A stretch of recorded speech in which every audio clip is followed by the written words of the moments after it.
Hey guys, this is Charlotte, and you're watching Going In Raw. Hey, Friendos, Steve here. And Larson. And welcome back to Going In Raw, the only pro wrestling podcast you need to be listening to right here at youtube.com/Steve and Larson. Available wherever podcasts can be found. And, of course, taped live at the twitch.tv/Steve and Larson. Before we get started with our Raw stream, we've got a couple news items. But before we get started with these new news items, we're going to plug some things. For example, this Saturday, 2021's wrestling event of the year is going down. It's Triplemania season, Larson. Yeah. And this Saturday at 6 p.m. Pacific, 8 p.m. Central, 9 p.m. Eastern is Triplemania. I confirmed the time today. It's going to be a second screen experience. Apparently, Lucha Blog is going to be streaming on his Twitch channel, but we're going to have the link available. And Going In Raw is going to be joined by Church of Joshi. That's right, the Church of Friendos in our very first official congregation, if you will, are going to be doing a watch-along of Triplemania. Should be an absolute blast. Oh, yeah. This is going to be a lot of fun, and we're going to be releasing our very first Church of Friendos merchandise so that you can proudly sport some Church of Friendos merch coming up, starting this coming Saturday. That's very exciting. Also exciting, the numbers don't lie. I'm super excited for this episode. Finally, we have a winner, and we know who we're going to be analyzing this week. Larson, what's the news on that? Dun dun dun dun dun dun dun dun dun dun dun dun dun. You think he's cute? Oh, yeah. You know he's probably going to score better than Bret Hart. We're talking Shawn Michaels. Whoa, he will be the subject of episode 5. I have a question about that. Lie. What does that mean? What are you talking about? What are you talking about? Quiet, Bret. Sean's going to score more than me? Yeah. So if you're a $5 and up patron on our Patreon, you can vote now. Let us know what you think Shawn Michaels' scores are. If you're a YouTube channel member, you can do that as well. If you come and join us for these Twitch streams we got going on, put the link in there too. You can vote there too. Absolutely. Yeah, so that's good stuff. And then in addition to that, awesome Church of Friendos merch. Just wanted to give a quick shout out real here. This came out like a week or so ago. It's the Going In Raw. What is this? Like a metal logo type thing. Yeah, there you go. That's at, what is that at? Friendomerch.com? Friendo merch, yeah, I think so. Yeah. That's what the link says. Yeah, Friendo merch, that's what it says. Yeah, go do that. Go do that. Before we get to our... They're looking for this Church of Friendos one, though. This is gonna look awesome. Yeah. Great. Before we get to our Raw recap, let's touch on a couple news items here. This one, not a huge surprise, but still worth talking about.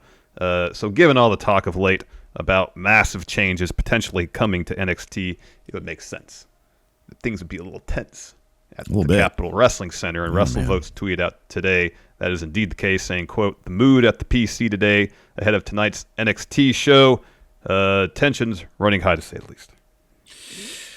Yeah, well, that's not shocking. You know, anybody who's over 30 and not 6'4" probably has cause to worry, right? Well, I mean, it depends. If this is like a blanket policy now, where it's this or else, then I guess. But I mean, like if established talent in NXT that they think could be utilized in a more developmental organization, maybe they'll be grandfathered in. I don't know. Yeah, I don't know. Nobody knows. Nobody knows. And that's the problem. And that's why people are tense, because I'm sure nobody there knows what's going on. Nobody knows what's going on. Nobody knows what's going on. Yeah, well, we're going to find out what's going on tonight when we watch NXT, or tomorrow morning whenever you watch it. I usually watch mine late at night. I wait till it's done, and then Usually I watch it Wednesday morning, but I got stuff to do tomorrow morning, so I'm going to watch half of it tonight and the other half tomorrow morning. Well, there you go. Yeah, I think it's going to be more interesting like a year from now as opposed to like 2 months from now, just because they got to do this change relatively. You think it'd be gradual, right? Yeah. It's not going to be like, remember when Bischoff showed up and Bischoff and Russo, and they just stripped everybody of their titles? Yeah, I know. I doubt they'll do that. Like Billy Kidman beat Hulk Hogan or something weird like that. Because what they'll do is they'll have Joe beat Kross at TakeOver, and then over the course of a few weeks, they'll sort out who's staying, who's going, who they're going to push, yada yada, and who are they going to build up first to be the next NXT champ. I mean, that's a pretty good rub for an up and coming superstar to get that belt off Joe. So yeah, I agree. I don't know, man. I don't know how they're going to do it. What if they did something really lame, like Joe gets it, and then he's like, I wasn't supposed to be a competitor. I like being in management, so I'm going to vacate the title, and it'll be a tournament. The only people eligible for the tournament are under 30 and over 6'4". So you mean another? They're just really literal about a breakout star tournament. Yeah, but like they're really explicit about it. We have very strict guidelines by which this tournament will proceed, and it's got to be 6'4" and over, under 30 years of age. If you don't meet those two qualifications, sorry, you can't be in the tournament, and by that, and by extension, can't be in NXT. Yeah, and Joe's like, also, you're ineligible if you've got a creative mind. We only want people who could be a heel or babyface. Let's talk about this. So about 3 months ago, there was a rumor that popped up from a less than reputable source that suggested that Bray Wyatt had asked for time off from WWE to deal with some mental health issues. We didn't cover it at the time because the source didn't have a very good track record. Yeah, sure. But yesterday, Fightful reported they had reached out to, quote, sources connected to Bray Wyatt, confirmed that his absence following WrestleMania had nothing to do with what were called falsely reported mental health issues. Additionally, Fightful noted that, quote, during Bray Wyatt's absence from TV, Fightful learned that he was working on adding creative elements to his character, which was slated to return on last night's Raw in Orlando. Oh, wow. So apparently he was fully cleared to come back. Was apparently set to return last night on Raw, and then they just released him instead. That's interesting. I always thought that it was a wiser move to keep him off TV on a weekly basis, like bring him back for stories when the Fiend, otherwise he's just sort of overexposed. Yep. And yeah, that image that he tweeted out last night, sort of like a half a mask, it looked like. So I assume, that's a great thing about Bray Wyatt is one thing that I really appreciate about Malachi Black is that he sort of gave us a through line from his, stint in WWE to where he is now. And you can do that legally because you're basically just establishing a story for why you have to legally change your information when you leave WWE. Exactly. It's awesome. It's very creative. I love that kind of stuff. And Bray Wyatt, man, I'm really looking forward to seeing how close he sort of, toes that particular line. It'll be really interesting. This is something that never landed on WWE TV. I wonder if, given that he tweeted it out, if it's something that he came up with that was never on WWE TV, I don't know what the contracts look like in terms of, well, if you created it while on WWE time, do they technically own it, even if it didn't make TV? Yeah, I don't know. I know there's some companies out there like Disney, for example. Yeah, that while you're under their employ, whatever you create is theirs. Whether you're doing your time, their time, doesn't matter. That's my understanding. So I don't know. It seems like WWE's contracts, when we were talking about the Twitch stuff, seem pretty all-encompassing. But does that mean anything you create on your free time outside of the auspices of WWE, do you get to retain that? Who knows? I would think just given how like several people anyways have kind of, taken that through line before. Like Malachi Black was very creative with the way he did it. I would think that they're so old school at WWE. It's probably like, well, yeah, do whatever. As long as you're not as long as you don't literally use the same name. Yeah. It's like, what are you going to do? We can't keep them from wrestling and people know who they are. Yeah, and I think usually WWE the IP they create is so attached to the name.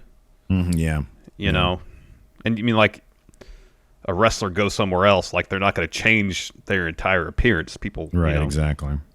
They have the presentation they want to have, so it's not like they can go and just because you get released, what now? I got to cut my hair and shave my beard or something just so I can work. Right. You know, they can't do that. So, yeah, exactly. Pretty silly. As long as you change the name and I think you're generally in the clear, I would think. Yeah. I mean, that seems to be what the case historically speaking.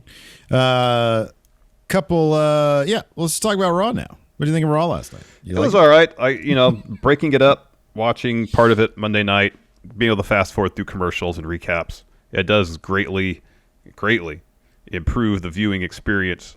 That being said, I thought what I watched last night, the first 2 hours, were pretty decent. I thought the through line of the RK Bro stuff was really solid. And then I thought the third hour got really bogged down with too many interviews and promos.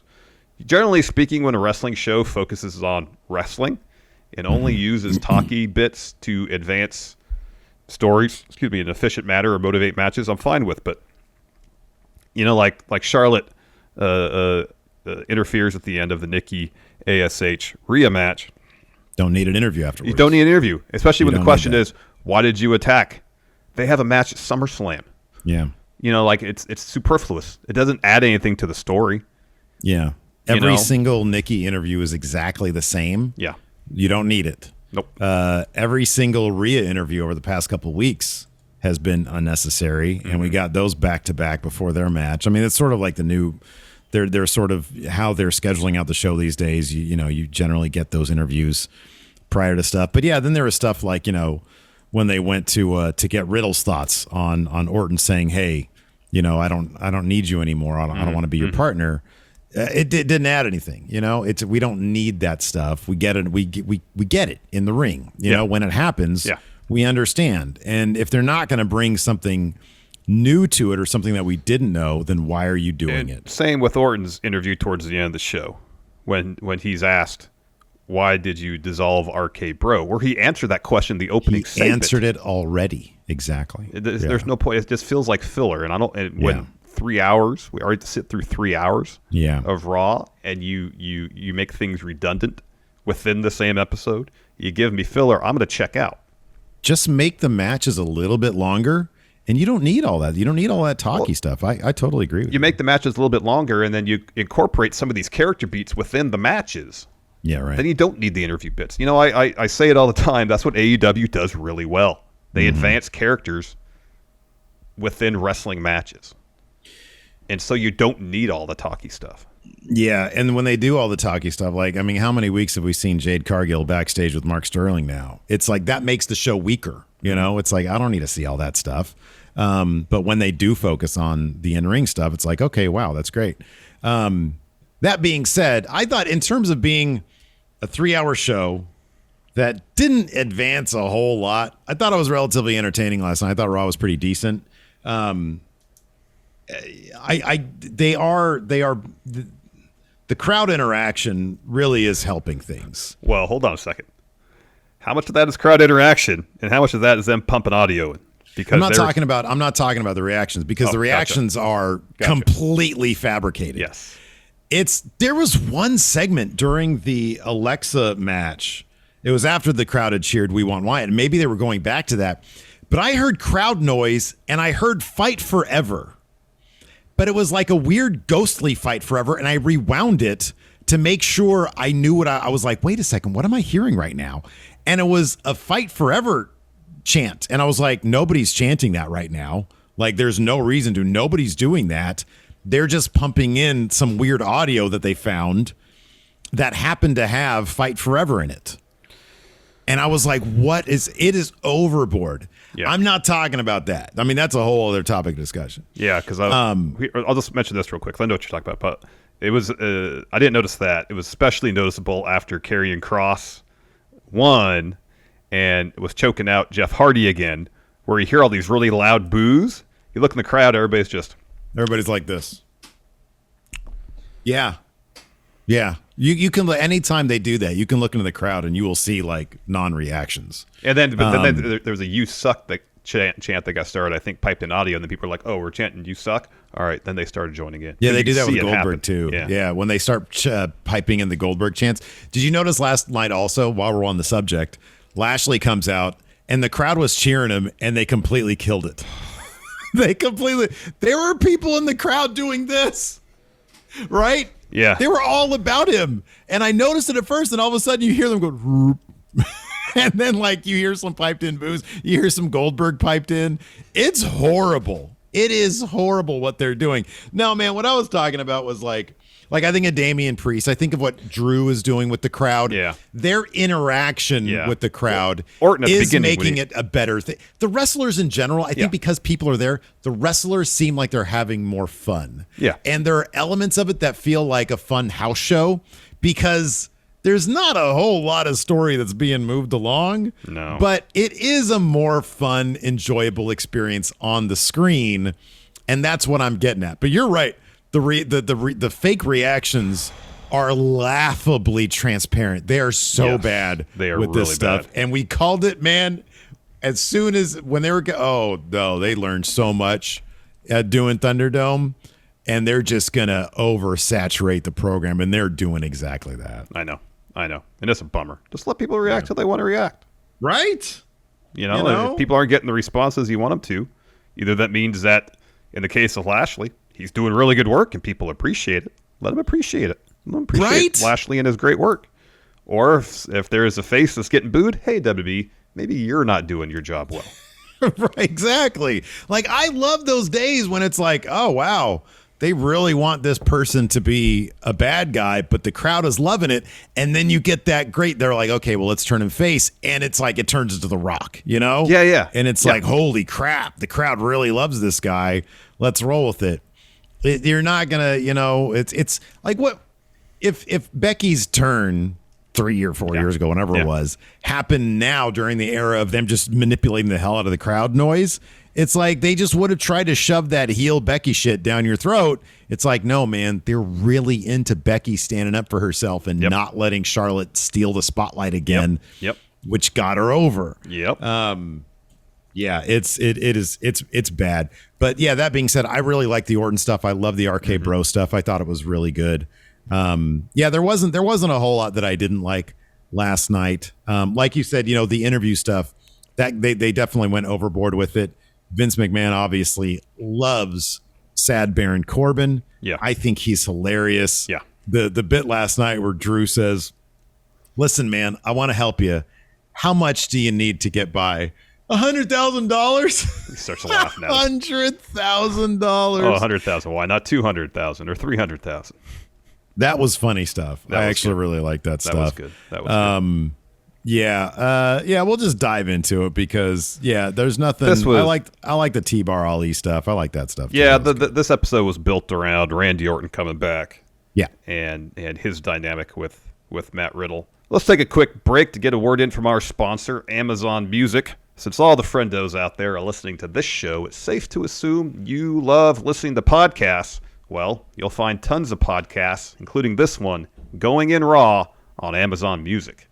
That's right. Amazon Music has more than 10 million free podcasts to listen to, but that's not all. They also have thousands of music stations and great playlists to stream for free. Yeah, man. And if you're like Larson and love your music on demand and ad-free, you got to give Amazon Music Unlimited a try. It gives you unlimited access to a lot of songs, and I mean a lot of songs, like 75 million songs, as well as podcasts, music videos, and so much more.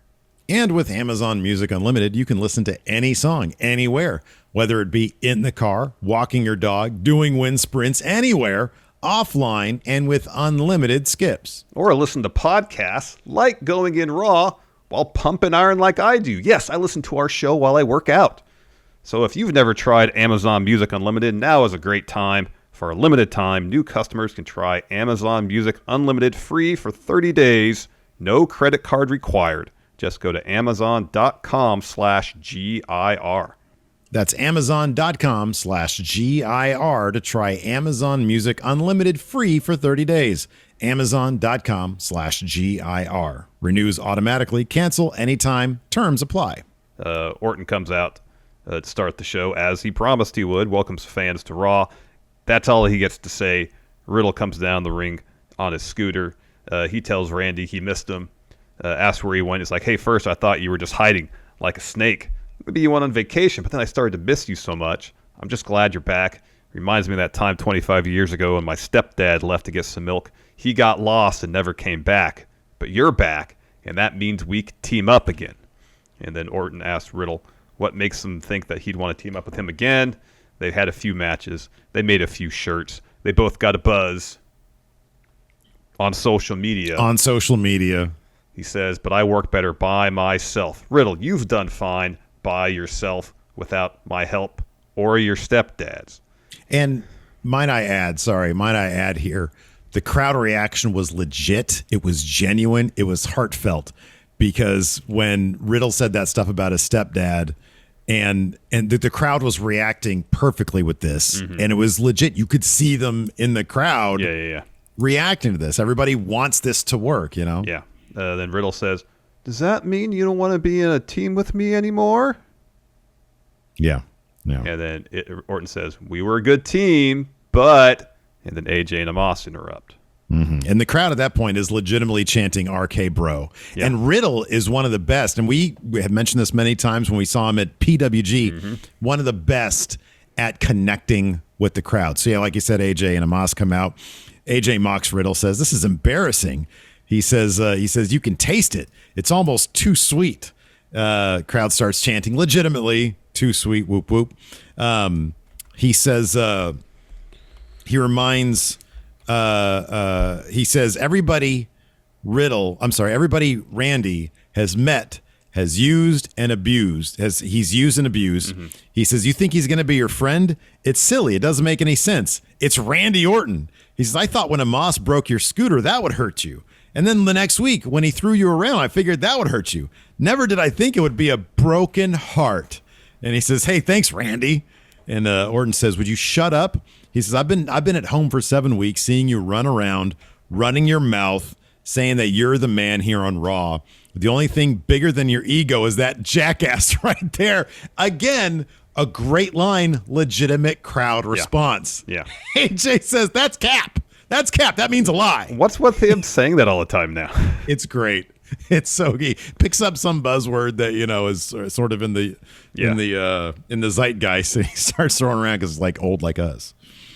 He says Amos is no jackass, tells Randy, since you're solo now, why not fight me tonight and we'll see who runs Raw. Orton accepts, says he's going to beat AJ tonight, and he's going to do it with the 3 most destructive letters of sports entertainment, RK. Instead of saying O, he actually goes for an RKO. AJ rolls out of the ring. He goes for one on Amos. Amos pushes Randy off. Orton rolls out of the ring, and so Amos and Orton are kind of talking trash to each other. Meanwhile, Riddle is behind Amos, getting ready to drop an RKO. Eventually, Amos turns around. Riddle tries to hit it. Amos blocks, hits him with a choke slam. Riddle rolls out of the ring right at Orton's feet, and Orton just looks down at him, shakes his head, and goes, that wasn't a smart move, was it? Yeah. And the camera work was good here because it follows Randy up, and he just sort of keeps on pausing to make sure that he's got Riddle's back, but he doesn't really want to show that he's got Riddle's back. So I thought it was a really solid segment to start the show. Yeah. And then I got really happy because Baron Corbin's in the building. Sad Baron is here to challenge Drew using the brand-to-brand invitational. At least they reference the brand-to-brand invitational in terms of him being able to be there. You know, this would be an instance, especially when how he kayfabed like his living arrangements, where it just makes sense. Hey, I've been sleeping in the production truck. Yeah. Jinder calls. He's had an opportunity for me, so I jumped on it. It's a situation where, they kind of shoehorned the brand-to-brand invitational thing in. I know he's a SmackDown superstar. It's just one of those instances where it kind of feels like, this makes sense from a storyline perspective, a story they're telling for him just to show up because he thinks there's a payday in it for him, you know? Exactly, yeah. And so he says all that. He says, I'm not jumping for joy being in the ring with someone who could decapitate me with a sword, but you got to look at it from a risk-reward perspective. So he comes out. They kick his music on and it's Tron for like 3 seconds and they kill it. And I don't know if it's okay. He's on Raw. It's a new. I'm curious if it was intentional or if they kick it on and somebody was like, "Turn that off. We're not doing that because he can't afford it." Yeah. Either way. One of this is great too. As he's walking down, and he's good interacting with fans too. One of the fans is like trying to give him money. He's like shoving money at him, and he's like, other people are mocking him. He's gonna be over when he turned. He's gonna be over. But I love they're still having him cling on to this idea that $100,000 is not too much to ask for. Yeah. What's this? So Drew had some interview about his sword and his mom. What was this all about? No, I think that one was no, it's not. Okay, so he had an interview where he's saying how Jinder and his goons are scared of him. He says, I can't put my finger on why. And when he says that, he points to a sword. He calls Baron pathetic. He says, but I'm conflicted. And he pulls the audience, asks them, should I feel sympathy for Baron? Of course, they say no. Drew says he's known Baron for years. He's a truly terrible human being. He tells a story about how I think Baron beat up a homeless person, stole that person's money and their little dog. Jeez. He knows that Orlando wants to see Drew beat up Baron. And then, he tells a story about his mother. And so in the end, he says, tells Baron, karma's a bitch. And if you push me, so is Angela, his sword. Ah, okay. All right. So that's kind of the Cliff Notes version of it. Anyways, the match is happening. Drew has the upper hand. He calls for a mic, and he again calls Baron pathetic. He says, but I'm starting to feel a little bad for you. If things are that bad, how much money do you need to get by for a few days, get a bed, a meal, and a shower because you desperately need one? And Baron just says, $100,000. And Drew laughs. Says, oh, that sounds reasonable. Why not $200,000 or $300,000? And then he counts down to a Claymore, hits it to get the win. And then after he wins, Jinder and crew walk down the ramp. Drew grabs his sword. They put on the brakes and walk back up the ramp. Mm-hmm. Yep. So backstage, Riddle rolls up to Randy Orton, says, hey, man, if we can't be a team, can we be friends? Can I be in your corner, dude? And Randy says, I am serious, and don't call me bro. After that, yeah, man, we got Kross versus Hardy. Round 2. Kross has a picture-in-picture promo that didn't do him any favors. He says, Jeff Hardy ruined my Raw debut, and I've been waiting so long to take my revenge. Tonight he will fall and pray. I will say these picture-in-picture promos that Kross has been doing are very reminiscent of like early 90s WWE in terms of the dialogue and stuff. And the blocking, they are. You know? Yeah. So if this is what Vince wants, get ready for New Generation Part 2, essentially. Yeah, dude, he's just trying to make that happen again. You know, he's like, it's just like with the XFL, maybe. You know, remember Vince tried to do the XFL again, didn't work out, but who knows? Maybe COVID obviously COVID did have a hand in that. Yeah. We don't know. Maybe would have, but maybe he's like, you know what? The biggest failure in my life after the XFL, New Generation. You know, everybody realized, WWE, they were falling on hard times, didn't work. It wasn't until the Attitude Era. Maybe he's going to try to redo the New Generation, Larson. It could be. So this was a pretty even back and forth. Mm-hmm. Hardy rolls up Kross with a handful of tights. Again, this time, though, Kross kicks out. Hardy goes for a twist of fate. Kross escapes that, hits a Saito suplex, locks on a Kross jacket for the win. He's about to leave. He comes back. Another Saito suplex, another Kross jacket. Just for good measure. After that, we got a really fun Riddle, Randy Orton video package highlighting their story. It was actually pretty well done. Going back to that Kross stuff, man, did you see his entrance? Like, obviously, the anti-entrance, right? And it's just like, you can see everybody's, when he's walking down the ramp, you know, because I think they've narrowed the ramp a little bit so you can see more people. Mm-hmm. Zero reaction. None. Just nobody's even looking at the guy. They're all just sort of looking around, and he walks out and he looks so disinterested. It is fascinating. It is fascinating just how pedestrian it is. And it's like they try to generate a reaction. That's when they popped in the audio stuff, like at the end, when, like after the bell, so and like obvious. Nobody cares. Nobody cared. Nobody cares. Yeah. After that video package, Riddle, he's backstage. He's sad. Kevin walks up to him for an interview. Riddle says today has been an emotional roller coaster. Orton said, "I don't want to be on your team anymore. I don't want to be your bro." He says, "I want you to have me. I don't want you to be in my corner when I face AJ." He says, "I don't know how to feel or what to do." But he says, "If Randy wants to be by himself, I got to respect that." In the end, though, he goes, "I'm a stallion. And I got to do what stallions do. I got to ride." And so he just rolls out. Sort of unnecessary. After that, we had Alexa Bliss versus Doudrop. Talk about chants and crowd reaction. Some more "We Want Wyatt" chants. Mm-hmm. But apparently she also got some happy birthday chants. Alexa did because it was her birthday yesterday. Oh, so that's right. That's so right. That's nice. That's nice as well. That is nice. Anyways, Doudrop dominates a lot of this till she decides to mock Lily, who then they cut to like a close-up of Lily, and they do a wink. And I'm sure they showed it up on the Tron because there was a reaction to that. Kind of sort of a groan with a few laughs, I felt like. A confused, like awkward laughter en masse from the crowd there. And then so Doudrop sort of freaks out, turns around. Alexa's doing her spider walk thing, and then she rolls her up deep for that win. Yeah. After the match, Doudrop is trying to convince Eva Marie that damn puppet that doll just winked at her, and Eva's like, what are you talking about? That's it's not real. It's not a real thing. Yeah. And she's like, I'm telling you, that thing winked at me. Eva slaps her upside the head. Like, you're an idiot. What are you talking about? After that, we got Miz and Morrison backstage. Morrison's talking some crap about Damian Priest. Sheamus rolls up and he says, I can't stand people with silly hair and obnoxious catchphrases. And Miz is like, who are you talking about? Sheamus says, I'm talking about John Morrison, because he's the one that cost him a match last week against Damian Priest. Morrison says, Sheamus, you must be tripping.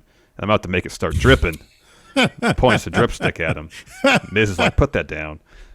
Sheamus says, hey, I got Ricochet to worry about tonight. But as for you, Morrison, you better get the job done, because if not, you're in for a hell of a drought.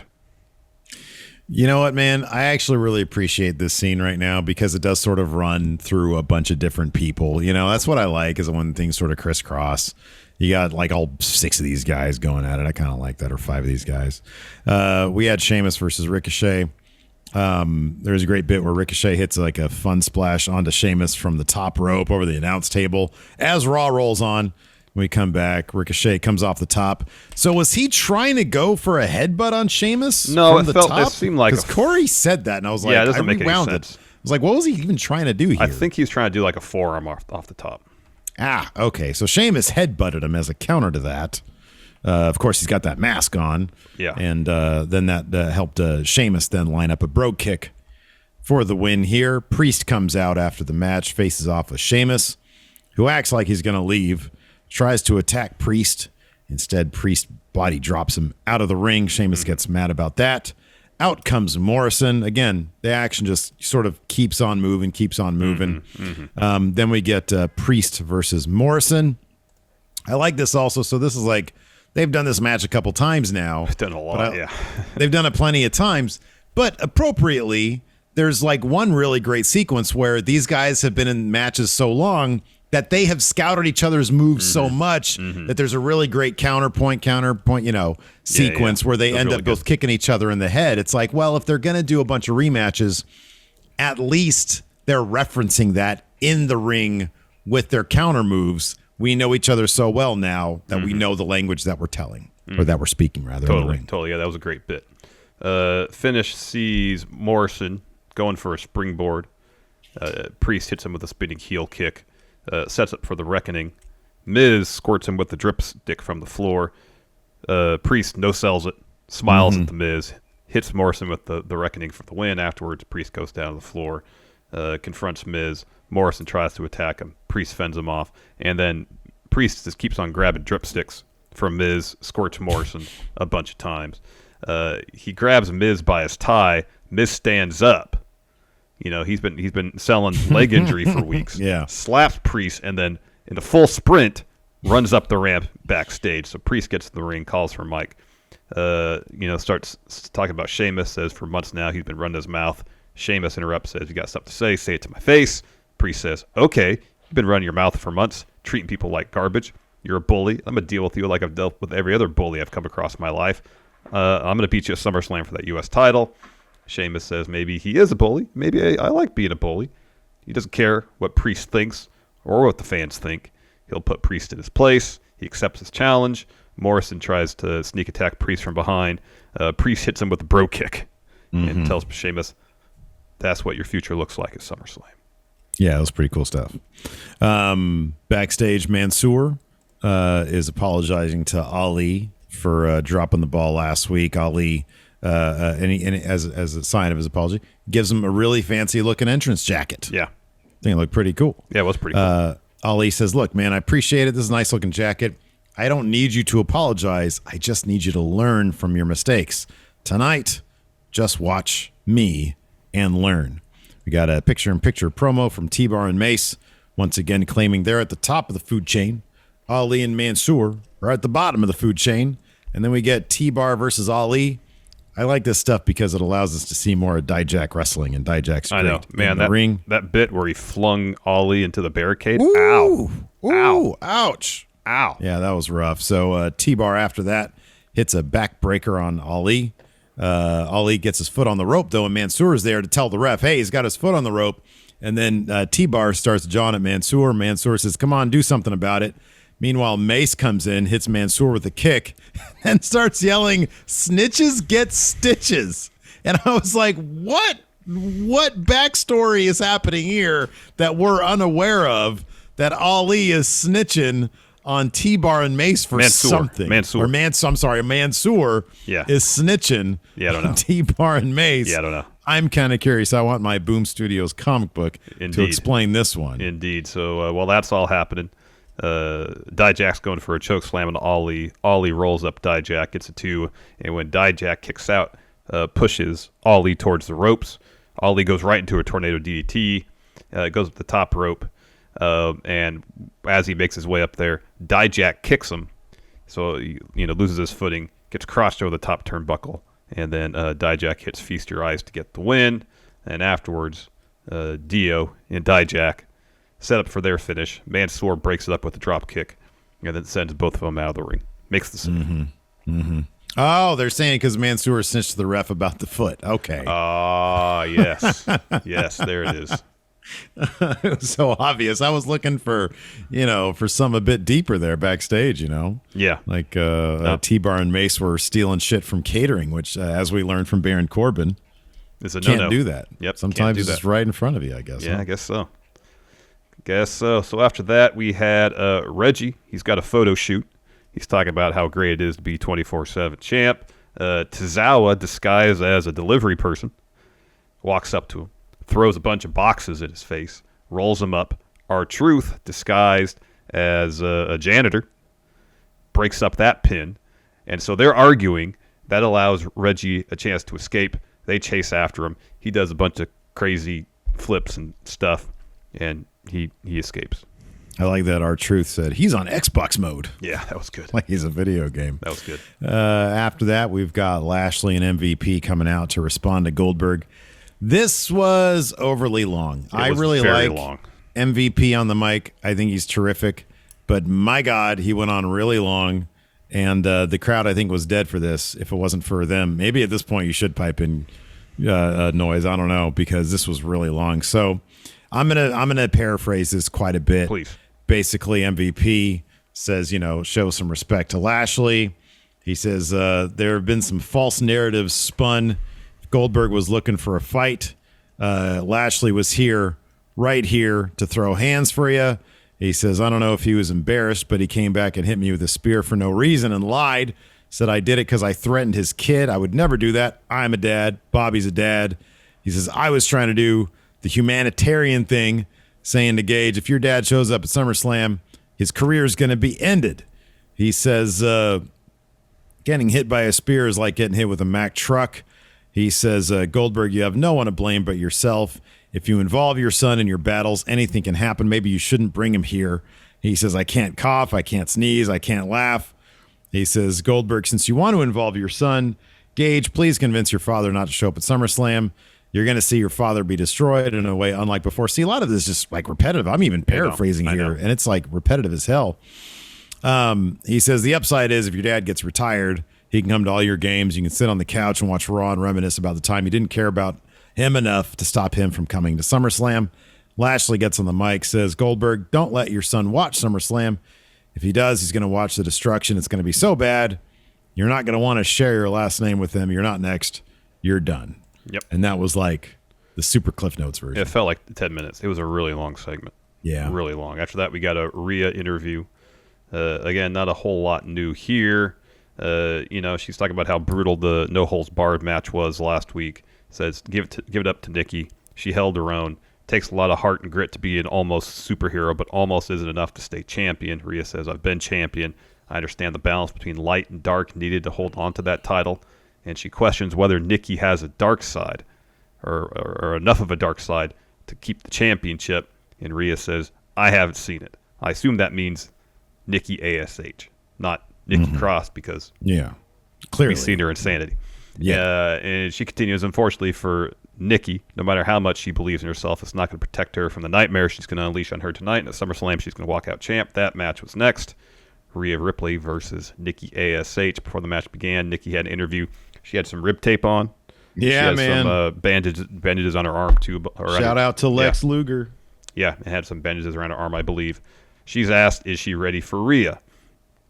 And again, this is a kind of comparable to the promo she's been dropping the last few weeks.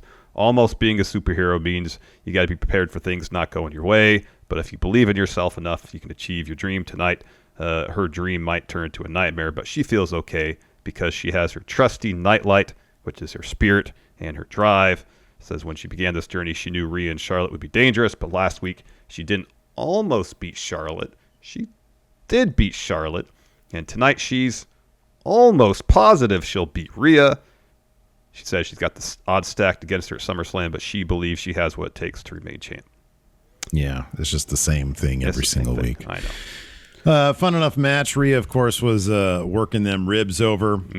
She went for a riptide at one point. Nikki was able to counter that, just sort of with the crossbody thing, and got 2 with that. Rhea peppering the ribs with some strikes. And then Nikki goes up top. And Charlotte comes out of nowhere in a really cool-looking suit and shoves her off the top. DQ, boots Rhea, and natural, and then gave a natural selection to Rhea as well. Yeah. After that, we had an Elias video package. It's him standing in front of a fire. He tosses his guitar into the fire after strumming that E minor chord that he normally does. It says WWE used to stand for Walk with Elias, but now Elias is dead. Yeah, so speculate, man. What's going to be his gimmick now? What's going to be his deal now? No more guitar, no more music. This is something I've been advocating for a little while now because that totally was like a limiting thing. This is run its course at this juncture, yes. Is he just going to be like a dude? It's going to be like a guy? Could just be a dude. Could just be a guy. I mean, he's got charisma. He can put on decent enough matches. Yeah. I mean, there's got to be some character there. He can't just be a dude. Yeah, he shouldn't just be a guy. Because there's too many wrestlers in WWE on main roster, especially that are kind of ill-defined characters. They're just dudes. Yeah, just dudes. Yeah. So you can't just make him just another dude. No longer a music guy. It's just like a hitchhiker. I mean, that's sort of Baron Corbin's thing now. Yeah. Can't just be like his old thing is Drifter. Yeah, I can't. But that's like Baron's thing. Yeah. Yeah, I can't do that anymore. Maybe. No, that's kind of a dated reference. There you go. Zoe Conrana says, "Man who hates music." That's what I wasn't thinking. Man who hates music. I was thinking man who steals music, as in like a heavy Napster user. You know. Oh, yeah. I watched a YouTube video this past weekend. It talked about whatever happened to the people who got sued by the RIAA and like ended up owing them like millions of dollars. Yeah. The two more famous cases, they just kept on appealing it. And because they found lawyers that work pro bono, and like they never paid up, and they rejected all offers from the RIAA to like settle it for a much smaller amount. Yeah. It got to the point where the RIA would just ask like to some lady who owed like $2 million. They're like, listen, if you just appear in a public service announcement, we'll erase the debt. And she was like, no. She just ended up, I think, declaring bankruptcy or something. Wow. Yeah. I appreciate sticking to your conviction on that one. Yeah. So after that Elias video package, we got a Charlotte interview, and she's asked, why did you attack Nikki and Rhea? And when I heard that was a question, I was like, oh my gosh. Kind of obvious, isn't it? Like it's plainly obvious. It is. And so Charlotte has to give a fairly long-winded answer for a very easy to answer question because they have time to kill. So she says, I will just watch them tear each other apart, and I created a strategic opportunity for myself to rub salt in their wounds. She talks about not needing to be pinned at SummerSlam to lose the match. And she says, while I do want the title, I'm not taking any chances. If Rhea and Nikki were on her level, they would have anticipated her attack, but they didn't. And she says, yeah, last week I may have showed a little vulnerability, and now I'm the target for everybody's criticism. One loss, and that erases every victory I've ever had. I'm the most decorated woman in WWE history. Everyone can keep praying for my downfall and stealing the opportunities that I created and that she has earned. He says nothing is stopping her from walking out SummerSlam as champ. So long. Yeah. After that, we had another interview. This time was Randy Orton in advance of his match against AJ Styles. He's asked, why have you distanced yourself from Riddle? He says, I work better alone. Don't need distractions. The only thing I need to worry about. Exact same thing he said at the beginning of the show. The only thing I need to worry about is beating AJ Styles tonight. We had that match. Fun stuff. These two obviously can put on a pretty good match. AJ, towards the finish, went for a phenomenal forearm. Randy clotheslined him instead. Hit a draping DDT. Loads up for an RKO. Does the thing where he's down there punching the ground. But Amos pulls AJ out. Amos and Randy start jawing back and forth. AJ sort of comes to using that, time to kick Randy. Riddle comes out of nowhere, sends Amos into the post, takes his back. AJ goes for a phenomenal forearm. Orton counters it, middle of the air with an RKO. Looked great. And that got him the win. Riddle comes in to celebrate. Orton's yelling at him. Riddle wants a hug. Again, genuine crowd reaction. They want to see this hug. Orton says, no, it's not going to happen. He starts to leave. Riddle stops him. He says, dude, listen to the people. They're chanting RK Bro. Orton finally hugs him. And then they're all celebrating, raising arms. Then RKO's him in the middle of the celebration. And Randy sort of gets back and he starts sort of like, petting his head a little bit. Smiling. He laughs and smiling. Riddle's smiling too. That's their relationship. Yeah. And so RK Bro is a thing again, and they're totally getting those tag titles at SummerSlam. Yep. That's right. Jorge has a right. Give the people what they want. Exactly. Yeah, it was a good finish. It was a good finish. It was. Want to answer some questions? Yeah. Yeah. Let's answer some questions. Let's see here. Gamer for life since '94 says it only makes sense that Lashley obliterates Goldberg, right? It'll be a typical Goldberg match where it'll be 3 minutes and there'll be a lot of spears. Maybe Goldberg will hit a jackhammer. Lashley will kick out. And then eventually Lashley will hit a spear of his own for the win. I don't see Goldberg tapping out to the Hurt Lock. I think you're right about that. Yeah, I think you're right about that. I don't think he's going to tap out. He can't show his family that he'll quit. Yeah, exactly. Exactly. How long was the? I'm going to look this up. What Drew and Goldberg fought at the Rumble? The Rumble was it? It was Rumble? under 5 minutes, I would think. I mean, they tend to dance a lot, Like there's a lot of like posing, and I was just kind of curious what the actual length of the match was. Oh my God! Never mind. It was 2 minutes and 30 seconds. Yeah, it was pretty quick. All right, there you go then. It was pretty quick. Yeah, most of Goldberg's matches are easily under 5 minutes. Yeah, because when they're not, they end up like that Saudi Arabia match. Let's see here. Anthony R. with Dakota Kai having a dark match on Raw. So yeah, she took the loss against Aaliyah. It wasn't a dark match. It was for main event. That's what I read. Oh, okay. All right. I just saw a dark match, but yeah, I guess it was main event taping, huh? That makes sense. The question is, does it mean that it's more likely she's not going to beat Raquel at TakeOver and just get called up the main roster? Whatever happened on that match has no bearing what's going to happen on TakeOver. None. It has no bearing. I would say that like the sort of rumblings that NXT is going to change things a lot has more bearing on how they're going to be booking that stuff at TakeOver. I just don't know. If there's a new philosophy that like, big people are the thing, that makes me think, because I kind of figured that Dakota Kai was going to get the win here because she knows Raquel more. But if there's like some sort of philosophical change in NXT, all bets are. I have no idea. I don't know. I don't know either. I really don't know. I don't know either. I don't know. Jonathan, I think the piped-in audio is a great metaphor for how WWE's problems and how they handle them. They fake the crowd reactions they want rather than work with the crowd they have, and they wonder why they've been losing audiences. I mean, totally. You can't force reactions onto people, Either it's earned or not. And then, rather than go through the work finding out why creative isn't hitting how they want it to, why people aren't reacting how they want them to. They just pipe in audio. So at least for the TV, I wonder if their strategy is, all right, the crowd here isn't giving us what we want. If we present the reaction that we actually want to the TV audience when they come to the show, then that's the reaction they will give us when they actually show up. I wonder if that's part of it. I don't know. I honestly, I don't, because here's the thing, like, they are cognizant. They have been able to use, and they have used in the past, crowd reaction to gauge how successful a thing they're doing is or not. Mm-hmm. And I wonder if it's like, okay, well, we're not going to lie to ourselves. If something's not working, we can tell with the crowd, but at the same time, we don't want to look stupid. And so we will make changes based on how the crowd is reacting.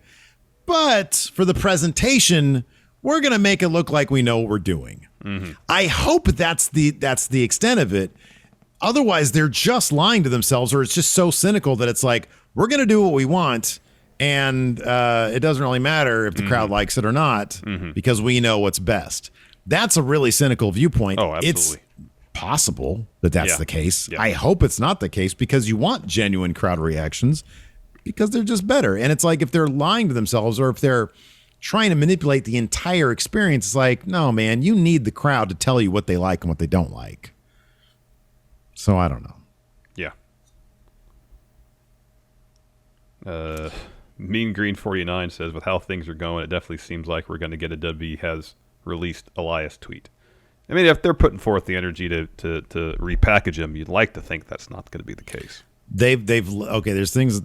Here's the thing about Elias. Number one, he's a big dude. He's a big guy. He does have charisma. Mm-hmm. He can be heel or face. Mm-hmm. All that is in his favor, and he knows the WWE system. He can do comedy. He can do serious stuff. He can. The fact that they left the building, they took a camera crew. They had to light this for night, and they filmed the thing to show a shift. And he ain't being released anytime soon. I can't speak for a year from now, but they're gonna try. They're gonna try with Elias. Yeah, you'd think so. Eddie Brock's Venom has a question here. We are definitely getting Ray or Dom turning on each other at SummerSlam. Who will be the one to turn, Larson? It should be Dom. It should be Dom. Absolutely. It should 1,000% be Dom, because I'd actually give Dom an opportunity to turn heel and actually do something interesting with his character, have a little fun with it, you know? He's been generic babyface for as long as he's been on WWE programming. Now turn him heel, see what he can do there. Yeah, give him something to do. Make him a snot, Yeah. Make him a little turd. Yeah. Make him, how about this? He could be like LP. Yeah, that's good. Just really obnoxious. Just really annoying and really obnoxious. He rebrands himself Dominic Guerrero. Really stick it to the old man. Yeah, that would do it. Say, Dad, there's no way you're my dad. You're so small. I'm ridiculously tall. Get out of here with that. Mi nombre es Dominic Guerrero.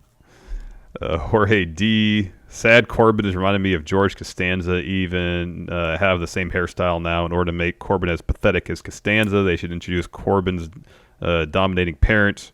Who would be your ideal Corbin parents? Can be anybody, just not old wrestlers. Corbin is getting upset. These pretzels are making Corbin very thirsty. How about this? Dominic leaves Ray as his son. Ray adopts Baron as his new son. Okay. All right. Yeah, because I think if you bring former wrestlers to play the role of Baron's parents, it's kind of, even for WWE, a bit of a stretch. Yeah, a bit of it. Yeah, a leap of logic. So you'd have to hire actors, and they're not going to pay like well-known actors. Let's get somebody. Well, how about this? I mean, at this point, Jason Alexander could be Corbin. He's of the age that he could be Corbin's dad. Yeah, could be. Bring him in. Could be. EV says, I have a serious question. Oh, it says for after the Raw review. All right. Save it for after the Raw review then. Wolfpack Prince here says, just a thought. Do you think Goldberg could win the WWE Championship just so that him and Reigns could have a match at Survivor Series since they didn't get that match at WrestleMania 36? I'll tell you this. I'm not putting all my confidence points on that match. I'm not putting all, but I'm putting a lot. Goldberg has 2 matches a year, man. This is number 2. I'll go upper mid. I would not be shocked. I'd be one of those things where I'm surprised, but I'm not shocked. Because, like, I was as shocked as possibly could be when he beat Lesnar. And they could just add matches to his contract if they all agree to it, you know? Say, hey, we want you for, what are we in? We're in SummerSlam. So it's like, hey, can you add 3 matches to your shit? You know, add one to whatever. Add it to Survivor Series for the Roman match. He loses to Lashley again after that. I don't know. All you need is a couple more matches. I wouldn't be shocked. I don't think it's going to happen. Wouldn't be shocked. Adrian C. says, so apparently they aired a video package of Rhea last night with Foley and Austin talking up The Fiend. Given that last night was supposed to be his return to TV, do you think this was a pre-planned video for last night and then it was just forgotten about and airing it brought on more We Want Wyatt chants? So John Alba was at Raw last night. Yeah. And he mentioned this on Twitter. They played it. His supposition is it's just something they have, you know, in their file library to play in between, you know, segments during commercial breaks, and it just played.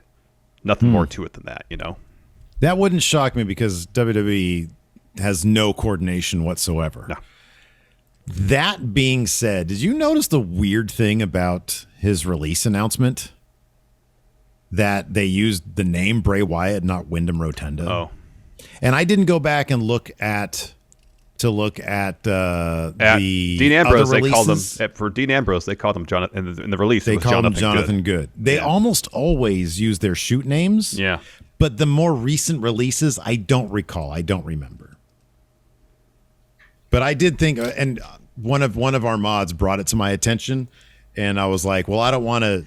Let's not.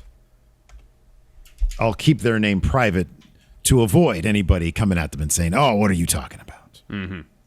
But it was interesting. She brought it up to me. I was like, "That's very interesting." Let me check something real quick.